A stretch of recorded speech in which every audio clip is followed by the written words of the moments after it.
Our second speaker is one of our senior members.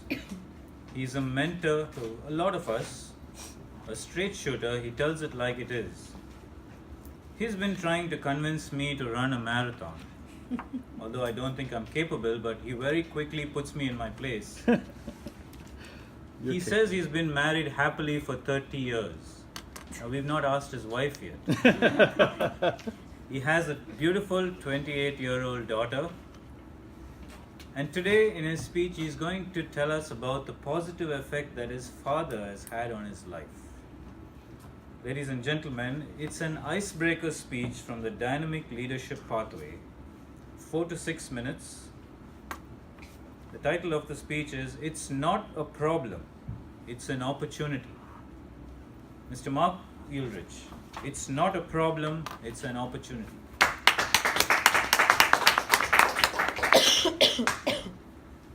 Mr. Toastmaster, fellow Toastmasters, and guests. I remember when I was 5 years old. It's one of my earliest memories. As you know, I love to run, and I was doing what kids do. They run, and my dad was encouraging me to run. So I was running outside, and I fell down. I skinned my knee badly. It really hurt, and I came inside looking for Mom because I was really looking for sympathy at that point. Mom wasn't there. Dad was there. Uh-oh. Dad has a military background. Dad is all about fixing problems. And now I was coming to him with a problem. I was bleeding. Dad, I had tears in my eyes. Dad, I'm hurt. It really hurt. I fell down. Darn it, Mom's not there. Dad immediately, well, he looks at it, makes sure I didn't do anything bad. He said, Mark, you'll have to wash that off, put antiseptic and a bandage on it. Show me where it happened. Oh, so we went out to the curb where I had fallen, the sidewalk, exactly where I had fallen, and I showed him, and there was the blood. He said, oh, okay. How did you fall? And I said, Dad, I just told you, I fell. He says, no. Why did you fall? And I didn't think about that. Well, I was running that way, and I had fallen there, and sure enough, there was a crack in the sidewalk, and I'd never noticed that before. But by Dad's question, he forced me to realize the problem. I had fallen because of the crack, and I said, oh, I see it, the crack. So what are you going to do about it, Mark? And I said, well, I'm going to keep running, Dad. A promise I've kept, as you know. I'm going to keep running, Dad, but I'm going to be more careful where I run. He says, good job, okay. So he went back to work, and I went and washed off my wound, and I kept running. That earliest lesson, one of my earliest memories, in fact, taught me a lot, because it was much more than the physical act of falling down, of course. That's a metaphor to my many life's problems that I have overcome, largely successfully.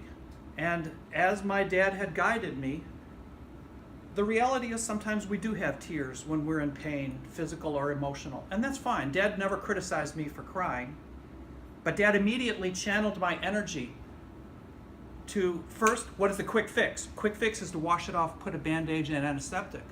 Next, analyze the problem.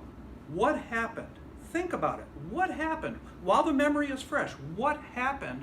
And then what is the long-term fix? I'm going to be more careful. I'm not going to allow that to happen. I am going to keep running.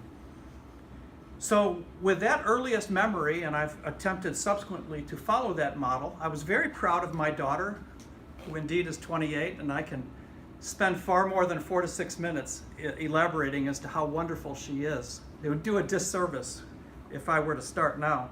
So with my wonderful daughter, at the time she was 8 years old, she was riding a horse. In fact, we were part of a group. And the horse, walking on wet grounds and fearful of a snake, suddenly reared up, and my daughter's horse and several other horses galloped in an uncontrolled way, and I shouted to my daughter, pull the reins, stop your horse. But the horse at that point was on its way back to the barn. No way to stop it. So as the father, with my own horse, we proceeded down the path looking for my daughter. There she was. She was sitting on the side of the path. She had literally jumped off her horse right before it would have otherwise gone underneath a low-lying branch where she would have been very badly physically hurt.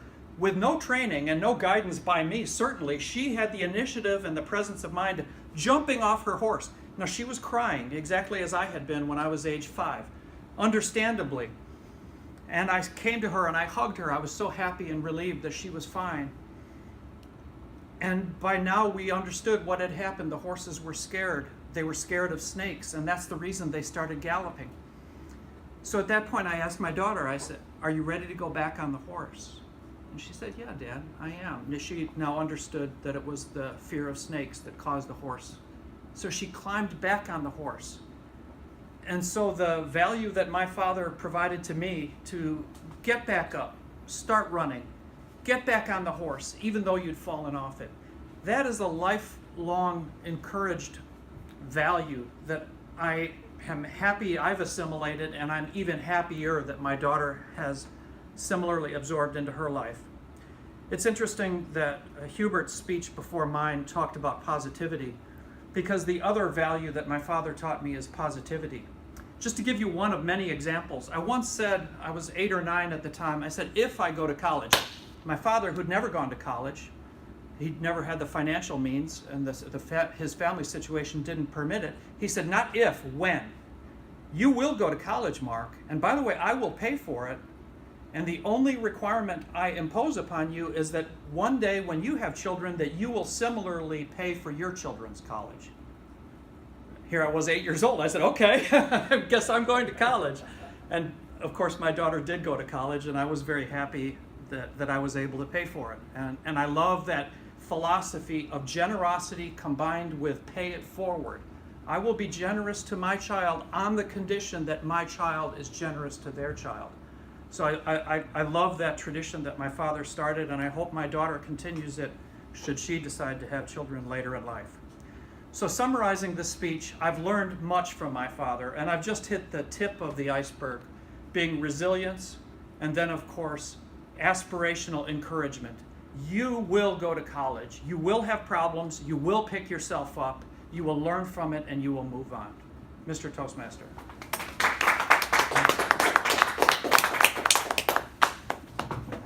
Thank you, Mark. That was an inspirational speech.